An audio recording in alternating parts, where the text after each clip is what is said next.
And the younger of them said to his father, Father, give me the share of the property that is coming to me. And he divided his property between them. Not many days later, the younger son gathered all he had and took a journey into a far country, and there he squandered his property in reckless living. And when he had spent everything, a severe famine arose in that country, and he began to be in need.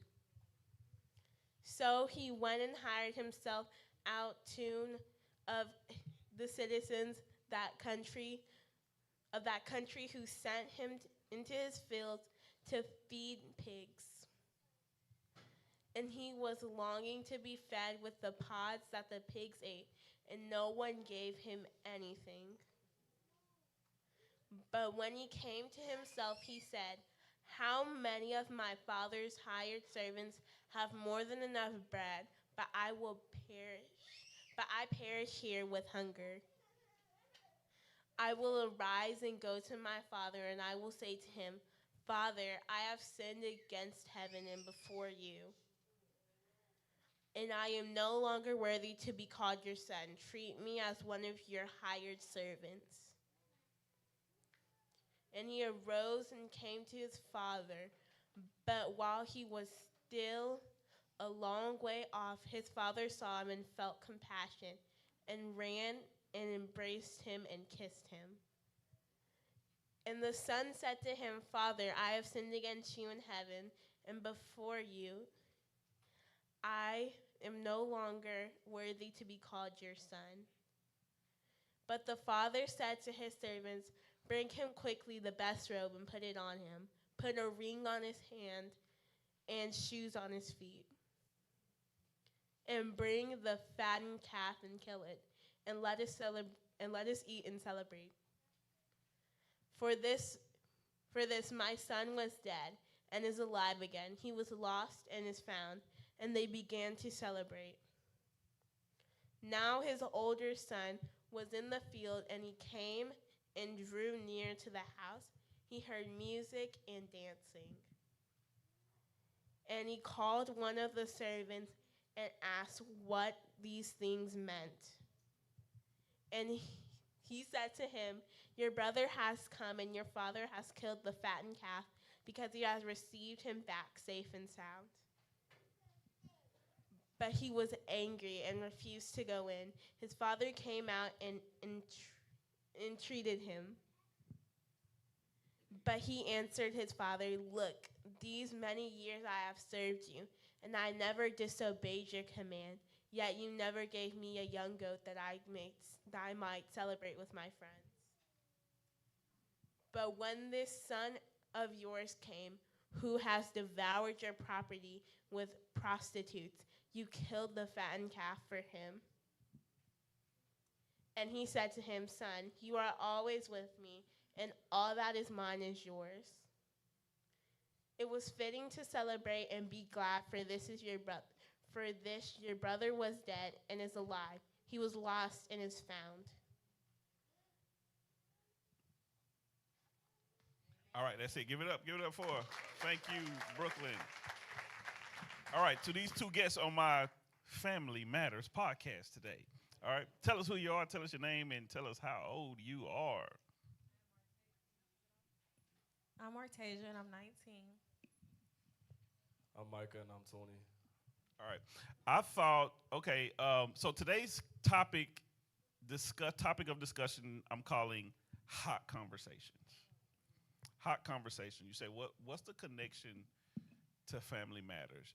I believe that we need to have hot conversations in our homes. Okay, Pastor, what's hot? H stands for honest, O stands for open, and T stands for transparent. I believe that our families need to have honest, open, and transparent conversations. I'm gonna give you the big idea in one sentence up front that whatever, regardless of what we talk about, you gotta leave here with this one big idea and you gotta go figure it out for your family. Hopefully we get some answers. I believe the reason why I asked them is because I believe that they can teach us all something just because of where they are. So they're young enough that they remember what it was like to be 14, 15, and 16-year olds because it was just the other day.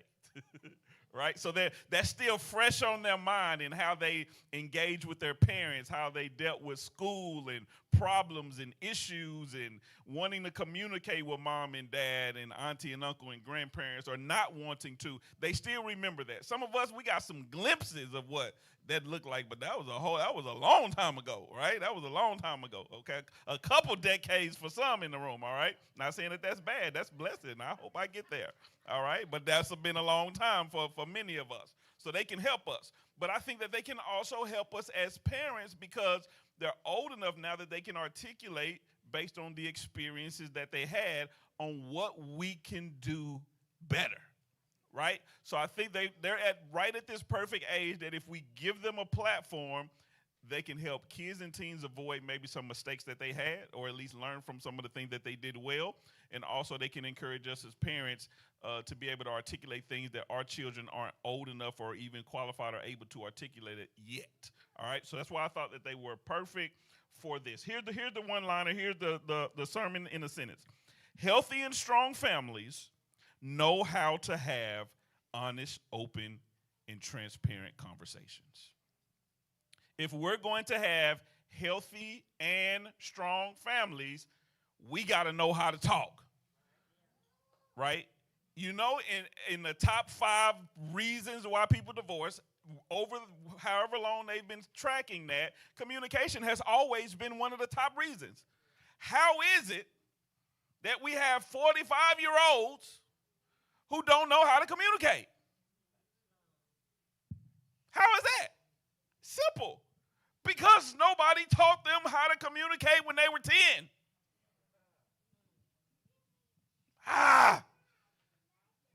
Nobody taught them how to have honest, open, and transparent conversations at 14, so they don't know how to have it at 35.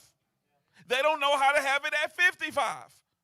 So that's why you have husbands keeping secrets from wives and wives keeping secrets from husbands, not knowing how to share, not knowing how to receive, not knowing how to talk, not knowing how to listen, all because they didn't get it at home when they were little.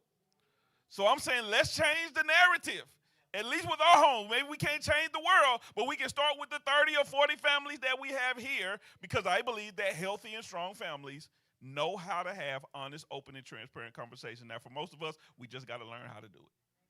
Now, when I was thinking about what stories in the Bible do we have where we saw families having hot conversations, and the best one that I could see was the story of the prodigal son. Like, as many times I've read that story, I've preached that message. That was my youth pastor message. Like, everywhere I went as a youth pastor evangelist, I preached that message. There's no place like home. That was my testimony sermon. But I never looked at it from the perspective of they had 3 honest, open, and transparent conversations. And when you think about all of those conversations, that father masterfully handled every conversation, almost perfectly. Now, his sons were older, which says that he had some learning experience, but trust was built, all these other different things that was built, but it showed the end result was his sons knew how to come to him when they were in trouble. They knew how to share tough things. They knew how to ask tough questions, and he knew how to respond every time. So I believe we can get to the same place where our families can have these honest, open, and transparent conversations. When the story starts off, we see that the son goes to the father, and the first thing he asked him is, hey, I want my inheritance. For those of you who don't know Jewish history or context, that was a very offensive request. Because you didn't get your inheritance until your parents died. Could you imagine going to your mom and your dad right now and like, hey, I need that life insurance money? In other words, I can't wait for you to die. Let me get what's mine now. That was very offensive. But for me, what I see is the fact that he was even willing to go to him and make that request said that there was some trust that was built in that house. So my first question I want to ask to our panelists, our guests on this Family Matters podcast is how can a parent create an atmosphere where a child teen can trust them to talk about anything? Now, some of y'all ain't never learned nothing from a 20-year-old, so y'all got to be, y'all mamas and daddies and grandparents, y'all need to open up. Y'all make her learn something today. I would say that basically how the hot topic is, you got to be honest with your children and not too blunt honest to where they just be like, okay, whatever mom and dad say goes, and they live this life so they know what they talking about. But just in general, you got to have a conversation and be transparent and just be like, hey, I went through this, and but at the same time, you can tell your kids all day what you went through, and we can hear mom and dad say that. But if you don't share how like you overcame that, then it means nothing to us, or you don't help us through our process because we all deal with things differently. We all deal with deaths differently, school differently. If you don't help us and be transparent and allow us to be able to speak as well and listen to us and not just be like, as a kid, you need to listen to your parent, but as a parent, you got to be able to listen to your child as well. Ooh. I was going to say, look at your neighbor, look at your mama, and say, just listen to me sometimes. Your pastor said so, you got authority to say it now, okay? Go ahead. Okay, she said, repeat the question. How can a parent create an atmosphere where a child or teen can trust them to talk about anything?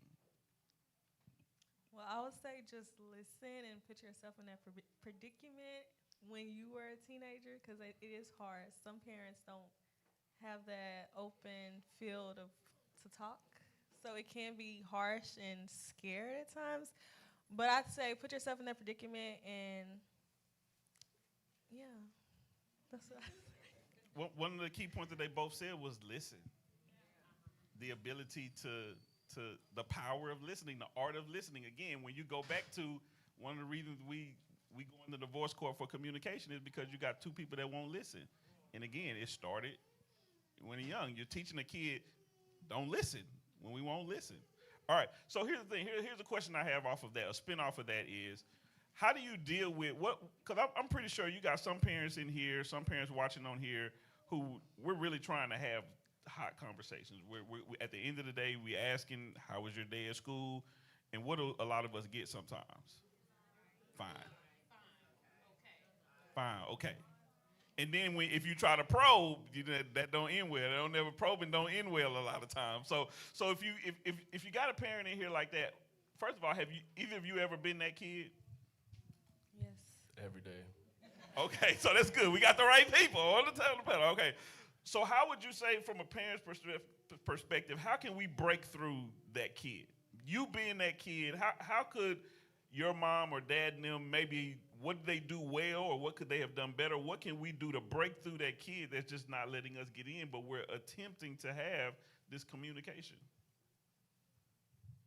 I would say that one of the things me and my parents did, we always started off the day with like, or ended it with a hug or I love you. Be like, if you need something, let me know. If I need something, I'll tell you. And me and my parents, we always been transparent because I wasn't the easiest kid to raise, just to be honest, and stuff like, I went through a lot of stuff, a lot of trauma, a lot of fights and stuff, but me and my parents, we was able to have that relationship, and I was able to trust them because they trusted me, because one thing we never did was lie to each other. So my parents never lied to me. I never lied to my parents. And even if I had the feeling that, my parents weren't saying something that was right, I still went and found information to back it up. But my parents always told the truth, so I never had to really second guess them. And we always said I love you. Like, even when we was mad at each other, whether I had a bad game or a bad day, or even if I had a good day, we always said I love you. So that just allowed me to open up and be like, hey, okay, this is how my day going. But sometimes I think as parents, you got to give your child a minute to relax when they get home. Because just like when you get off work, like even now I understand when I get off work, working a double every day, I'll be like, I'm tired, I don't feel like talking. But if you give me a minute to assess myself and collect my stuff, then I can be able to have that conversation with you and just be like, okay, this is what's going on today. But I think, like I said, you got to listen and you got to vibe. Like me and my parents, we vibe with each other. Like I still know that they my parent, I'm the child, but we vibe in the sense where they know, they can tell already, okay, my son may not be having the best day, or even if he having a good day and they still get him short word answers, it still be like give us a chance to relax for a minute. Because even though you just getting out of school or you just getting out of work, you still got more stuff to do outside of just where you was at that moment. Okay, that's a good nugget. That's a good nugget. So just like in those, we need our some time off, especially if you're married and you come home and your wife or your husband just come in with a whole list of stuff like, can you do this? And you done work 9 hours. You like, hold on, bro. Let a sister get on the toilet or something for a minute or something, and relax and let her load off or something. Y'all playing now? Come on. All right. So he's saying that from a kid, even from a kid or a teen perspective, maybe right when we pick them up, expecting them to have an in-depth conversation about their day, maybe that's not a realistic expectation. And we're offended, but it's just it may not be a real. So timing may be everything. That's good. All right, Martasia, same question. So what would be your thoughts or opinions on how a parent can break through for a daughter or a son who's just is not really trying to have conversations and communicate? Well, it's once y'all realize that it is okay to, explain about your day. But I would say parents just start by just making a comfortable tell you that it's okay. They had a great day. It's not as bad. Y'all don't want to regret it when y'all get older. So it's okay. Okay. So you wanted to talk to the kids. Okay. So talk to the kids and tell them if that kid is in here or if that kid is watching online right now, that teen is in here and they're at that place where I don't want to talk to my mom and dad about this. What do you say to them? It's not that bad. That's your mom, so that's why I said I think it's okay that the parents just do that at every day, and hopefully that the kids will open up to them eventually.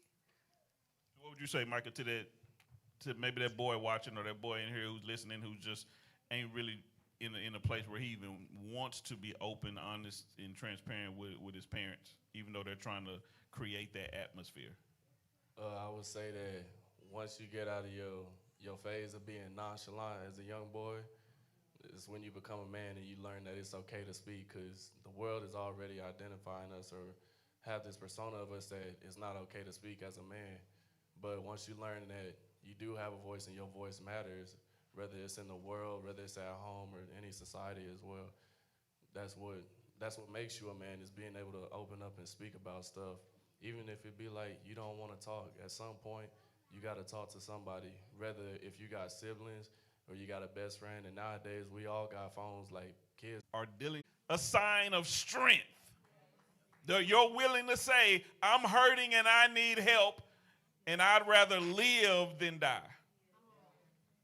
All right? Okay. So, man, this is an amazing story. I got another question. So, when we're having these hot conversations, you're going to have teens that are afraid. So, how would you encourage teens, tweens, children to have tough conversations in spite of fear? When we look at this story of the prodigal son, the Bible says that when he came to himself, he says, I'm going home. He had to understand, or at least believe, that his father would receive him back. So his father had showed him something throughout the years that, hey, if you ever get in trouble, you can always come back home. We got to make sure, parents, that regardless, we don't control all the decisions that our kids gonna make, but they need to know before they ever go crazy that you can always come back home. I saw something, Candy, in this story that I never saw before, is that the way he responded to his son when they had that first conversation about, I want the money and I'm leaving, was a determining factor on how he viewed his father, which caused him to return.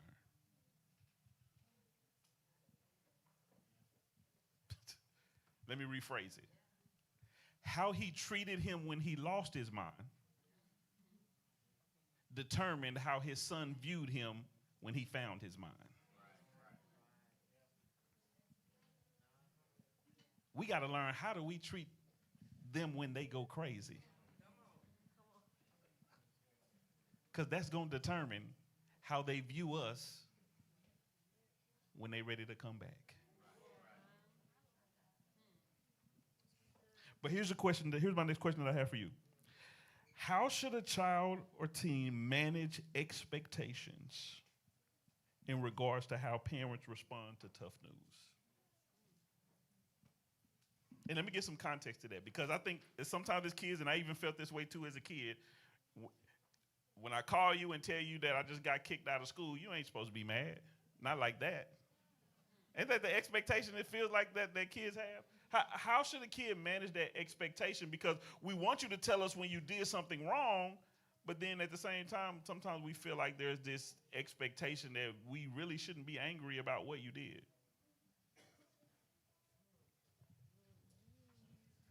I say as a child, you're gonna always tell your parents when everything is going good or when everything seemingly goes right or in your favor until it backfires on you and it's going the wrong way. But I think just me and my parents, they always been transparent with me. Even if I already knew I was gonna get in trouble, so I was straight up with them. It was like, hey, this happened. I did it. I gotta accept the consequence at the end of the day. And it's hard to feel like, well, should I be punished for this? Especially when you hear your parents tell you these stories about how they were as kids and things they used to do or didn't do, and you just be like, well, how you gonna punish me for this? But you used to do the same type of thing. You know what I'm saying?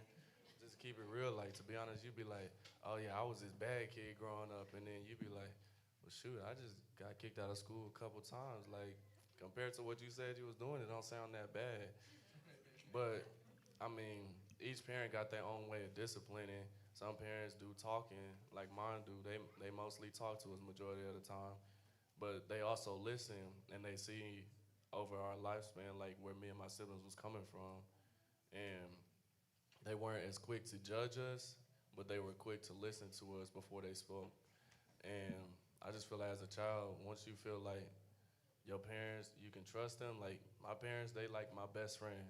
But I still say at the end of the day, they still my parents, but I understand they like a best friend to me because anybody else out here will go spread your business, but your parents gonna hone that in and keep it in house.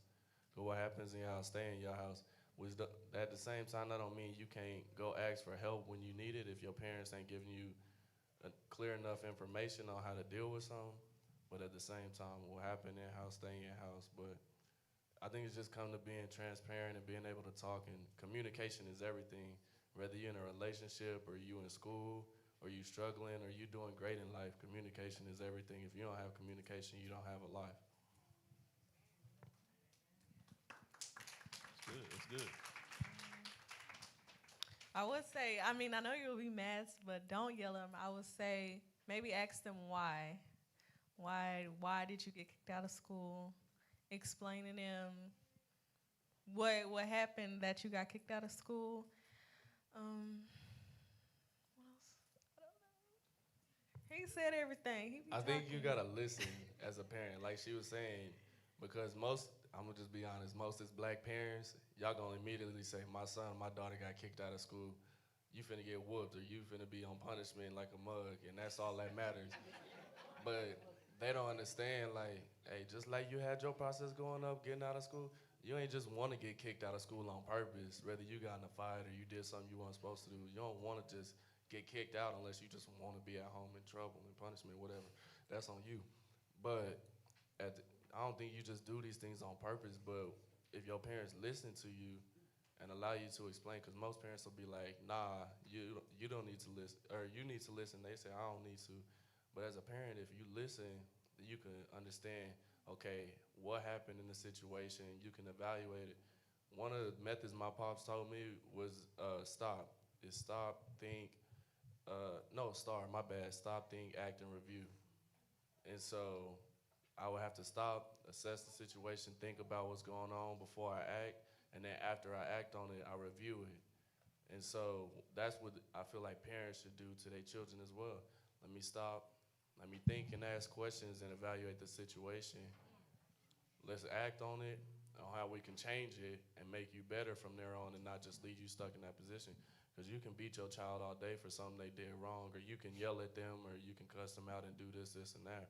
But at the end of the day, if you don't give them ways that they can change that, they're going to be doing that same thing over and over again, and it ain't going to change.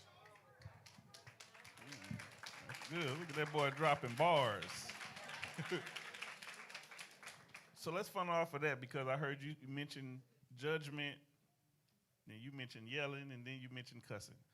So, what are some other things, or maybe you can even dive deeper into what judging looks like, because a parent may not even know what that looks like or sounds like to a kid. But what are some ways that we can basically cause our kids to not have hot conversations? And judging is one, yelling is one. But first, tell us what judging look. You use the word judging. What does judging look like in a conversation?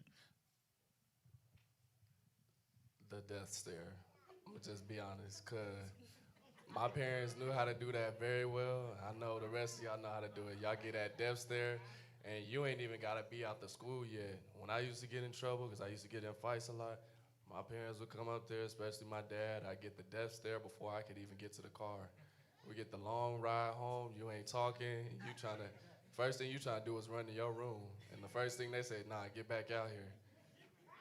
That's like straight judgment, like hard, and you be like, I feel like they looking over their lives and being like, okay, I might have went through the same thing, but that don't matter right now. What matters is you doing it right now, and you gonna get your butt whooped for it. But as far as judgment, I say just the death stare. Like that's one of the main things parents use on children, and that's what makes children fearful of their parents and not able to be open and transparent with them because they feel like, okay, I want to do right, but if I mess up or I do something wrong, I'm gonna immediately get that stare, and then I'm gonna be like, okay, what I did wasn't right.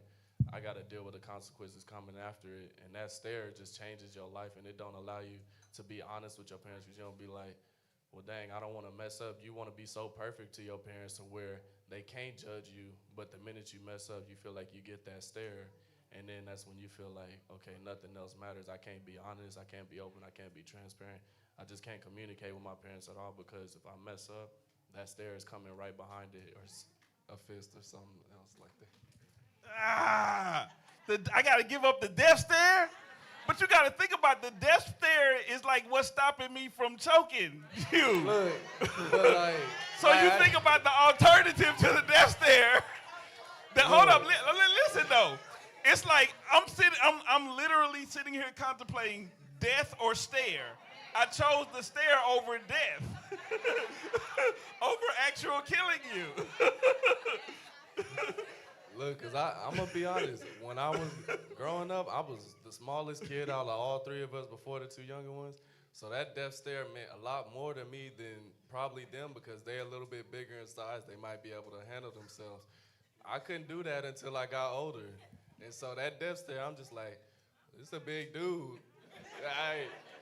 I ain't really gonna be able to handle myself if he really just haul off. We're listening. We're being open and listening. Mm-hmm. We're being listening. Okay, so tell us, because again, you can't tell us that we can't be disappointed. We love you. We care about you. We've trained you and we've taught you to do certain things. And then when you make a decision to do something that goes against what we taught you, we're humans. We're going to be disappointed. So how can I be disappointed? What is a way that I can be disappointed and yet still love you at the same time? Because I can't not be disappointed. Right? I care about you. I love you. There's no way we can just kind of be like, dang, man, you just got kicked out of school. Dang, that's messed up. And then we pound it out. Yeah. Right? Yeah. That can't happen. Right? You can't if you 14 years old or 15 years old and you come home and say, hey, I'm pregnant, and we didn't even know you were having sex, we can't just pound that out and be like, ooh, I know that baby gonna be pretty. It is, but you can't, but I'm gonna be disappointed, but yet, how can I express my disappointment but yet still make you feel loved when you're wrong? Help us out with that. Put yourself in that position, and kind of when you were a kid, how would your mom react to it? And if that was traumatizing, if it was traumatizing, don't try to what you went through, put it on your kid. So just listen and breathe. No, I'm just playing. That deep breath might help, but I say you got to do like we do and sit down and have an open panel with your children. Yeah. Because I don't expect you to be nothing but upset or disappointed in my actions. But if you don't sit down and talk with me, you will understand why I did what I did. And there's always a reason behind something, whether you got pregnant or something like that, you got in trouble, you got in a fight, there's always a reason behind these things. But if you don't sit down and have an open panel with your children ain't never gonna do nothing. They gonna always go behind your back. They gonna always be like, oh, my parents just said don't do this, but they ain't ever gave me no real reason why or what it does for me or what it did for them or how it could affect my life in the future or even right now. So if you don't be honest and transparent with me, how you expect me to do the same? I'm gonna just go behind your back and do it anyways, regardless of what you say, because you can't even be straight up, like you say, be an adult with other people, and you can't be a parent and be transparent. Then why should I do the same with you if you can't do the same to me? That's good. That's good. That's good. That's good. That's good. Listen, one of the most surprising moments of discipline, or at least opportunity for discipline in my life, was when I had to call my parents and say I'm in jail at 17. I called my parents, told them I was in jail. Okay, gave them the information. And the scariest time of my life was when I had to see them for the first time through that glass window. I had no idea what to expect. They were preachers, so I knew they didn't cuss. So I wasn't gonna get cussed out, even though I felt like that could potentially push them over the edge of cussing. They couldn't beat me. I got whoopings growing up, so that was an option, but you can't beat me through the glass, so that wasn't gonna happen. I had no idea what to expect, and I've shared this testimony before. My dad, the first thing he said, and I'll never forget it, was, "How are you doing?" To this day, I grew up in a nice family, in a middle class family. Y'all know I went to jail for robbing, right? To this day, my dad has not asked me why I did it. When he came to jail that day, to this day, he never asked me why I did it. The only thing he was concerned about in that moment was, how are you doing? My son, my only son, birth son, is in jail behind bars at 17 years old, a month before high school graduation. More than likely, this kid's not gonna graduate, of course, because he's in here for some serious stuff. And the only thing he's concerned about, at least what he expresses to me, is, how are you doing? Now it's confusing because I'm like, I got a how you doing when I robbed two, stores, but I got a whooping when I got a failed a class in high school, right? So that's confusing, but he showed so much love. And I see this with this father. When his son came home, we have no record of him. I can't believe you wasted my inheritance. I can't believe you shamed my name. That wasn't a moment. He needed restoration. There's a response that we have to have honest, open, and transparent conversations. You raise his hand. A few people raise your hand. Put a mic in the middle. I'm gonna give you a couple of y'all an opportunity. You gotta ask a question, not make no statements, Kenny. You gotta ask a question this is for questions for our panelists, not to make a statement. Okay, only a question because you want their perspective. So you ain't get up here and try to rebuttal something they said. We brought them up here so that we can we could possibly learn something from them. So I'm gonna give you 3 or 4 of you guys. Did y'all get something from them? I definitely did. Only 2 of y'all did. Otherwise, y'all was hard-headed. Y'all didn't want to listen. Okay. I'm gonna give you an opportunity. So go deeper into this. How can a parent make a teen or child feel loved even when they're wrong? I don't think you responded on that, Martasia.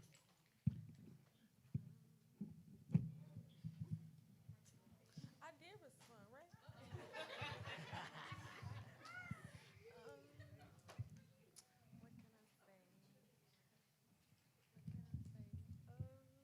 If you did, that's cool. I didn't know if you responded on that one. That's okay. Before y'all stand in line, and then I'm gonna give you an opportunity. If you got a question, if you want to hear their perspective on something, here's my last question for you: is what would you say to a teenager, a tween, a child right now who has something that they need to share and say, but is afraid to share it and say it, what would you say to them now? Do it have to be towards their parents or like? Just it's something that they need to share, something they need to confess, something they need to get off. This prodigal son was willing to confess so that he could move on and move forward in his life. It started with his forward progress started with confession. What do you say to that tween who's holding a secret, something in that they need to let out because they're not being transparent, they're not being honest, they're not being open with their family?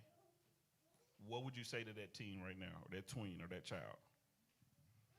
Well, if they're that scared or not in that space to talk to their parent, I say find someone else that you are trustworthy of and who knows that will give you great advice to talk to your parent.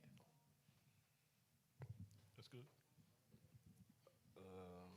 I'd say, however it comes to your mind, just sit down with your parents, and if you know you want to share something, share the whole thing. Don't share bits and pieces of it, because then all they're gonna do is ask you questions on, well, where's this or how's that, and just try to get you to think about it instead of you just being straightforward and saying it. Because if you really want to have a conversation, you're gonna tell it all.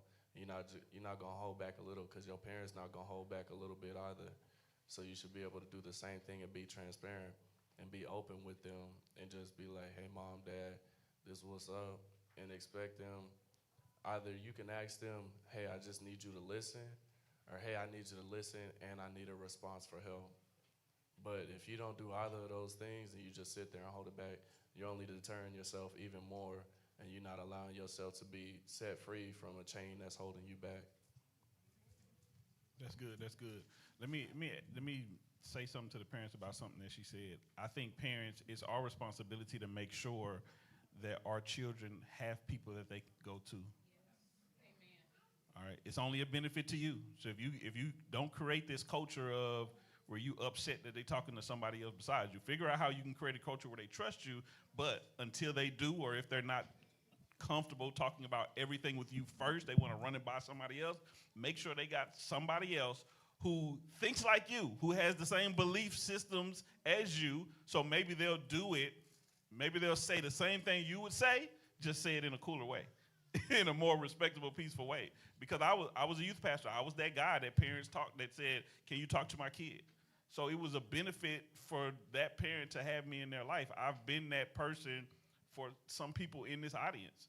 You know, when Paisley was in her stage of figuring life out, her mom would say, "Can you talk to my daughter?" That was when she was a teenager. Ashley and Charity and them, when they were in high school and college, their mom was, "Hey, can you stay in contact with my kids while they're in college?" And I would call them while they were in college and talk with them and see how things were going in their life. So it's a benefit to you to have other people in your life that you trust that can give them sound wisdom and advice and, godly advice. All right, come on, Ken, what you got for them? I want to ask a question about this death stare thing. That's the only thing he heard this whole sermon today. No, I heard. Figure a way around that. No.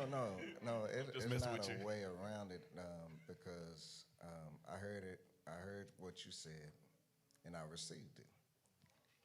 My question to you is, since you're speaking over the youth, do you believe that God does the same thing that us parents do? I don't believe God responds the same way at all, by far. Because if he did, I don't think any of us would be here right now. Okay. By that being said, by what you just said, you still alive now.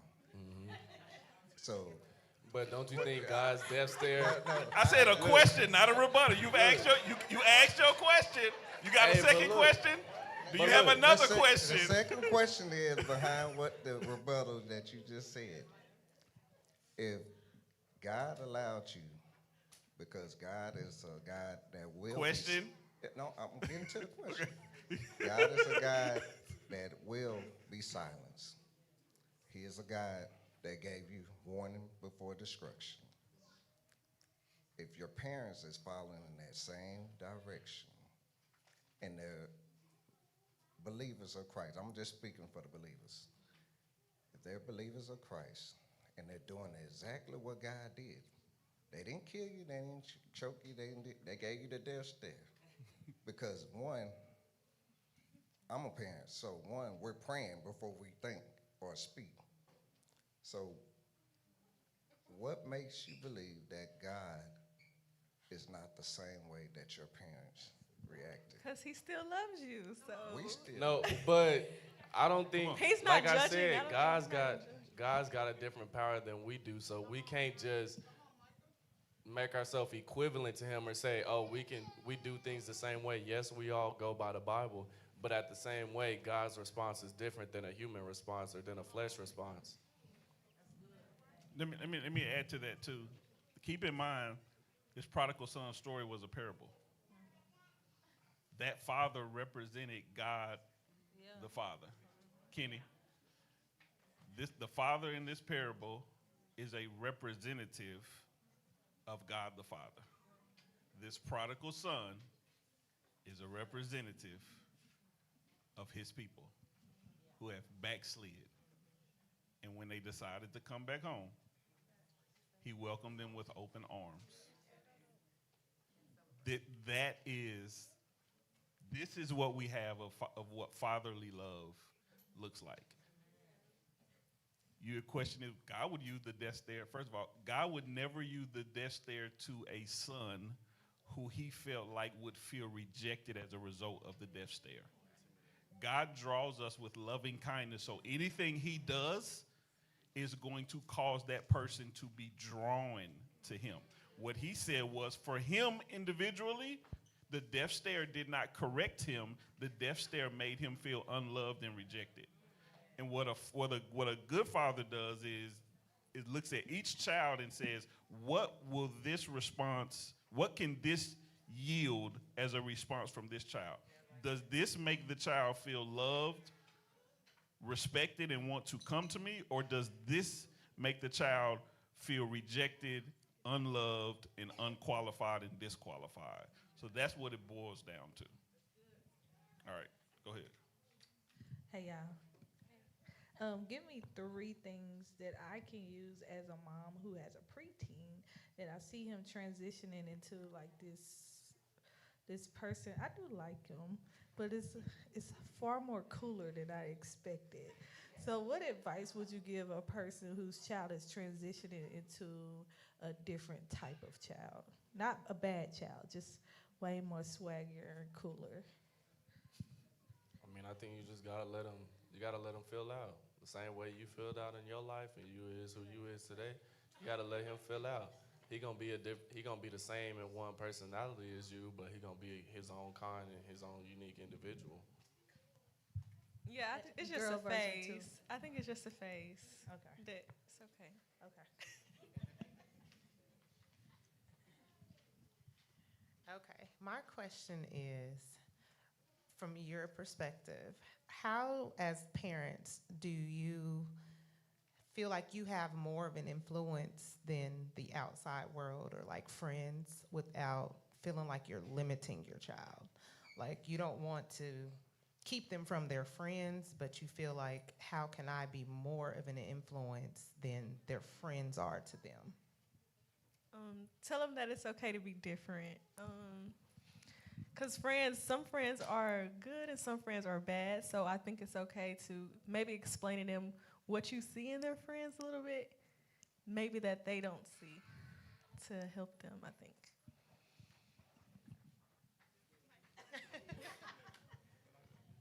Um, can you repeat the question again? My bad. Just Rephrase your question. if you're my son, how would I, as your mother, You want me have to be more able of to an trust you influence, more of an influence over you than your friends, without feeling like I'm limiting you by saying you can't hang out with them? But how do I influence you more than your friends if I see your friends are influencing you in a more negative way? You just gotta have a hot topic open panel with them, to be honest. That's all you can do. Because you can say you don't want your kid to be more influenced than those they're around. Because as your child, you're going to be around these people more often than you are your family at certain times, it seems like, throughout the day. Or you are with them more times when you're awake than you are when it's time to get ready for bed. And you just got to allow your son to be able to be comfortable with you and just to be able to communicate with you. You communicate with him, he communicate with you. But you got to let him get comfortable. You can't force him into something that he doesn't want to do unless you know for sure it's something that's not really good for him. And even if you know it's not really good for him, you got to let him get comfortable with you and not get comfortable. You got to let him get comfortable with the uncomfortable, basically. Because if you just let him get comfortable with, hey, this is what mom says to do, you got to let him kind of rebel a little bit so he can learn and be like, hey, this is why I said don't do this. But if you just tell him, nah, you're going to do this, this, and that, and you keep him on a schedule and you make him do an assignment on a daily, he ain't going to want to do it because they still growing mentally, physically, and spiritually on a daily. But you got to let him grow and get comfortable for himself. I also say explain to him why, like why you don't feel comfortable with his friends, and don't just say don't hang out with them because that. Explain to him why and what you see. Can I add to that too? And I'm gonna challenge you to have a different perspective of less of how can I have more of an influence over him than his peers, and more over how can the way of Christ, the life of Christ, the Bible, the way that Christ wants us to live can have more influence over him than me. Because like he said, from a time perspective, whoever you spend the most time with, that's going to influence you more than anything. So the question is, when our 16-year when your 16-year-old is away, it's not that I want him thinking, what will my dad do? What would Christ do? What should a Christian teen do? That's why it is so valuable and so important that we have our children in children's church. That's why it is so important and so paramount that we have our children in teen church, because they're getting what they're getting from me. So I need to add reinforcement to that so I'm not the only one pouring into them. I want to make sure I'm getting them in church so that the children's ministry is pouring into. I want to make sure I'm getting them into all of these other activities that the churches provide. I want to put them in as church as much as possible to help counteract all the influence that they're going to get out there. I can't do it by myself. I need the children's ministry. I need the teen ministry. And I think some of us as parents, we don't take advantage of it, because if we did, we wouldn't be bringing our kid to children's church once a month and then wondering why the world has much more influence over him than the way of God that I'm trying to put in him. All right. All right, last two. And then y'all going to have to set up a one-on-one consultation. Okay, all right, get up. Now you get the last three, and y'all going to have to book a consultation with them through me. I'm their manager. Taking 10%. We charge $25 an hour for all consultations. All right, so I have a different type of question for you, because I'm not married. I don't have any kids. But I know that I will get married, and whoever I get married to, they're probably going to have kids. So I'm going to be bonus mom, right? And so I don't believe in the step thing. I believe in, if I'm with you, your kids are my kids, right? So then how, as a bonus parent, an extra resource to you all, how does this person come in, gain trust with you without you feeling like I'm trying to replace your parent? I'm gonna tell this from my story because my mom in the back, she know who she is. She know I got a birth mom that birthed me, of course. What she never did when she came in was force any of my siblings, to call her mom or to treat her a certain way. My dad, when he first told us, he said, "This is Miss Candy to y'all," or Miss Jasmine, or Miss Good. He ain't never told us nothing different or made us forcefully come to her. It was just slowly over time and throughout the years we started to build that relationship to be able to give her the title mother.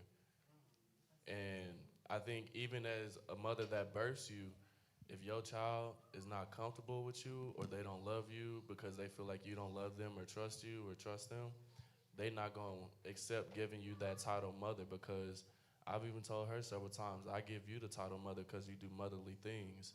You not only help me, but you there for me. You, anytime I need help, I can always call my mom. If I need to pray, if I need money, if I need stability, if I just need reassurance, if I need help with my mental, or if I need a therapist, my mom is always there. But we have built that relationship over time to where we were able to get comfortable. So Isaiah, when you do get into that season or that mode, don't be forceful with them. Just show them how loving and how God shows his love through to you, and show the same to them, and just be there for them, and just act as though you are a best friend right now. If they do call you mother, that's good. If they don't call you mother, it's still a good thing. But you know that you still love and care for them just as they were your own. Good. That's a book right there. Because April was like, "Nah, I'm coming in. I'm mama. You got to." I'm just playing. I'm just playing. Just fully kick those. Lay down on the floor. No, I'm just playing. All right, go. Good morning. So, my daughter's young. She's only 6, but I have to be honest. I want her to like me when she grows up. I don't want her to just deal with me because I'm her mom. I want her to actually like me. I want her to think that I'm a great person. What examples do you guys look for, even if you're just a kid or a teenager or a young adult? What examples are you looking for in your parents that make you say, like, my parents are a really good person. My parents cool. Yes, they discipline me. Yes, they are my parent, but I like them. I think just make her feel comfortable. Just start now to build that space where she can still. That's your best friend, but she's still. You're still her mom. So that's what I would say. Yeah, I just think it comes with spending more time with them. Like, one of the things my dad used to do, like, he'd be leaving out no matter what time of the day it is, and he'd always come get me from the room where I would hear him sounding like he finna leave. I'd immediately jump and throw some clothes on, because he would come and ask me, "Hey, son, you want to roll with me? I'm finna be in the garage in about 5 minutes. Be out there. If not, you know what I mean?" But he would always wait for me, and he would always give me the opportunity to get ready, or at least offer me the chance to come hang with him, even if he was going to handle business or just going out to chill. And he would just always, he made me feel comfortable and feel like it's a safe place, and how I never wanted to leave his side, because he never wanted me to be without him or not by his side, you know what I mean? So I was able to build that comfortable and transparent relationship with him, that if he asked me something, I tell him, or if he offered me something, I say yes or no, and he would respect my decision. But we just built that relationship where we got comfortable with each other, and he was always taking me. We always went to the music stores and stuff like that, or anywhere that he liked. But he'd also go places that he knew I liked to go as well. As far as when I was younger, that'd be game stores and stuff. But we were just like friends, like best friends, but understood where we were as far as titles, real titles outside of friends. Thank you. Last question. First of all, I just want to say it's beautiful seeing y'all up here and just hearing y'all. Y'all doing an amazing job. So my question is, I have 3 girls, right? 2 out of 3 are already going through hormonal changes. Thinking about back when you started getting interest in like dating and all that stuff, okay? I want y'all's perspective, okay? I want to be able to have open communication with them, but also boundaries, right? What advice do you have for me with these 3 beautiful girls in my house and all this stuff out there?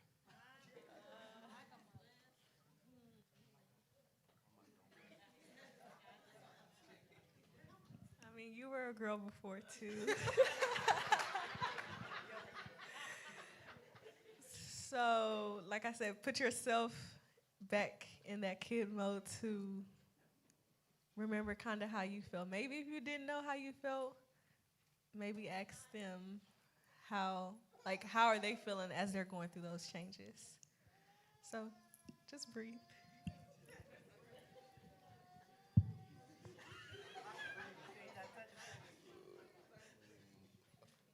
Um,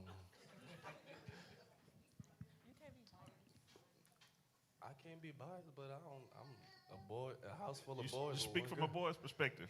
From a boy's perspective, my little brother apparently got like 7, 8 girlfriends that I found out the other day at school. I told him he don't know much about a relationship and having a girlfriend and stuff like that, but I know he a man, they gonna go through their hormones just like a female. You're gonna go through your hormonal changes and stuff like that. You just gotta let them fill out and let them do what they gonna do, but also still help them and guide them, but don't forcefully guide them to where they feel like, oh, I'm gonna just rebel because you ain't really helping me too much besides telling me what I need to do, and I need to do this or else this gonna happen. You know what I mean? But you gotta vibe with them and just allow them to get comfortable with you again. You know what I mean? And just allow them to assess situations or conversations with you and just have an open panel with them and not be judgmental and be like, well, at this age, my parents didn't let me do this, this, and that. They didn't let me have no girlfriend. And if I had hormonal changes, I better keep that in-house and let it stay at home and not let, you know what I'm saying? But you can't come off at them that way. You got to be like, dang, I really understand what you're going through, son or daughter. Like, this what's up. Like, I'm not as thrilled that you're going through these changes, but I know at some point in time in life you got to go through it. And I'm going to be here for you to guide you through it when you really need my help. If you don't want to ask me at this time, I respect that, and I'm going to let you come to me when you want to come to me. But if you ever need my help, you know I'm there for you. But I will tell you these little things on how I went about it and how you could possibly go about it too, so that you can be guided the right way and not the wrong way. Amen. I'm going to end it with just saying something to the teens, the tweens, and the children that I think that I can speak on behalf of every parent in here and just say that we have one goal and one agenda, and that's just to help you become the best you that you can ever be. That's all. We make mistakes. Sometimes we do it wrong.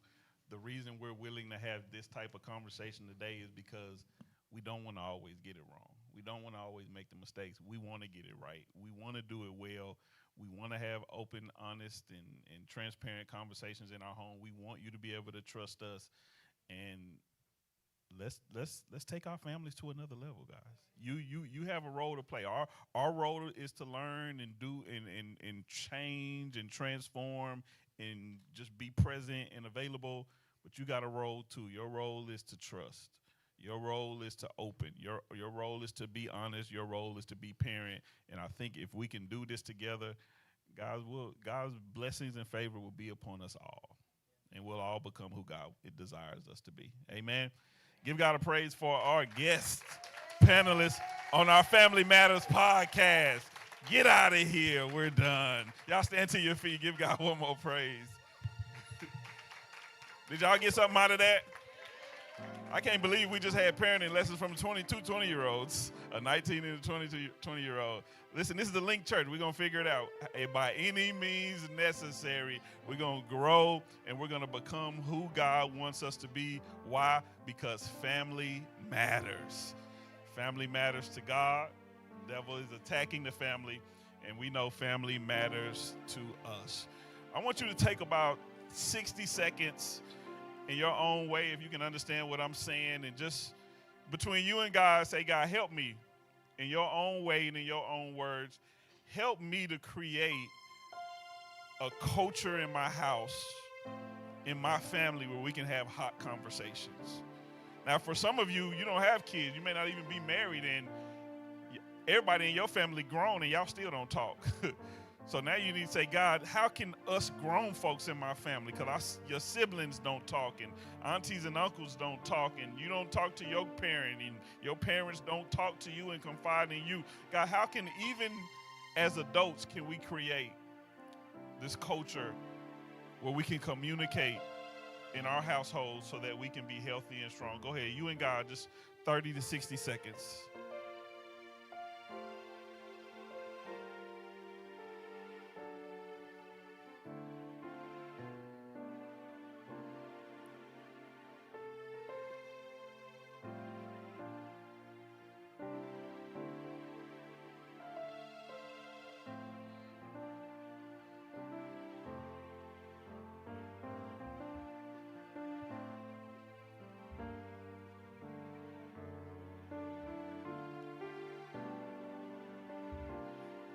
God, we thank you for your presence on today in this unique experience that we had, this non-traditional sermon that went forth, God. But we thank you for your scripture, most of all, for the story of this father and this prodigal son, God, who showed us that relationships can be restored, showed us the power of conversation, the power of communication, the power of forgiveness, the power of restoration, God. Ultimately, our goal, God, is just to be parents that you can use to raise the next generation of leaders, God. Family members that you can use to open up community conversations, healthy and strong within our families, God. Continue to give us wisdom, continue to give us direction, God, because ultimately you are our director, God. So direct our paths in the way that we should go. Protect our children, God. Protect their mind from the enemy, God, as he hated what took place on today, God. He despised what took place on today. So we pray that seeds that were planted in their mind and in their hearts, God, that they will not be able to be plucked up by the enemy, God, but that they will take root and that they will grow 30 and 60 and 100-fold, God, so that they will now have the faith and the trust, God, to have these tough conversations with their parents and get guidance from their parents, knowing that their parents love them, knowing that their parents care about them, knowing that their parents just want what's best for them, God. Raise them up, God, to be Christian youth, God, who you can use, God, even at school, God, use in the locker room, God, use in the cheerleader room, God, use in the cafeteria, God, in the band, on the basketball team, wherever they may be, God. Save them, fill them, and use them, God, even in their youth, God. And I pray for our leaders, God, our children's ministry leaders, our youth, our teen leaders, our young adult leaders, God, that you will continue to give them wisdom and knowledge and understanding on how to lead and how to guide these children, God. Show them what to teach, what not to teach, what to do and what not to do, how to love them and how to understand them and how to train them up and how to develop them, God. So ultimately they're playing their part in raising up this next generation of leaders, God. And we're going to make sure that we're going to give you the honor and the glory, God. We're going to give you all of the praise. We're going to give you all of the worship for the results. In Jesus' mighty, awesome, magnificent name we pray. Amen. Amen. Before we go, I can't just release you without giving you an opportunity to accept Jesus Christ as your personal Lord and Savior. So if you're in here, whether you're a child, a teen, or an adult, and you've never accepted Jesus Christ before, when we count down from 3, we're going to give God a crazy, ridiculous praise, and you can come down and we'll pray with you. Or maybe you say, hey, I've given my life to Jesus Christ before, but I walked away. And you just need to rededicate your life. So we're going to count down from 3. And if you want to rededicate your life to Jesus Christ, you can come down. Or the last party, you're saved, sanctified, filled with the Holy Ghost, slaying demons every day, but you don't got a church home. We believe that every born-again believer needs to be connected to a local church. And Link Church, we love to have a few more people, wouldn't we? We love to have you a part of this body. So when we count down from 3 and give God a crazy praise, if you want to give your life to Christ, rededicate your life, or join the Link Church, now is your time. 3, 2, 1, give God a crazy, ridiculous, awesome praise. Now is your time to come down.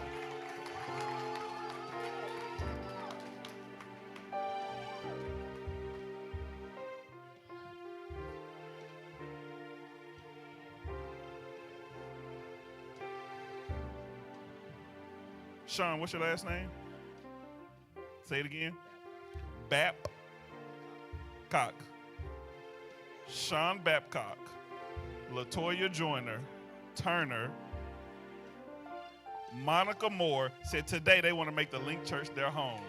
God bless you. Give me the right hand of fellowship. We welcome you. Y'all come show them some love. Welcome to the Link Church.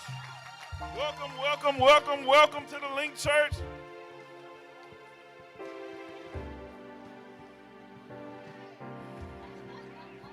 All right, while they showing love, y'all, listen. Oh, welcome from Indiana. Come on now. Listen, thank y'all for joining us on today. Once y'all finish showing them some love, follow our ushers out. They'll get y'all information. Listen, we'll be back here next Sunday. I don't know, new series. We'll see what God has to say for us for November. Thank y'all for having us. God bless you. Go Cowboys.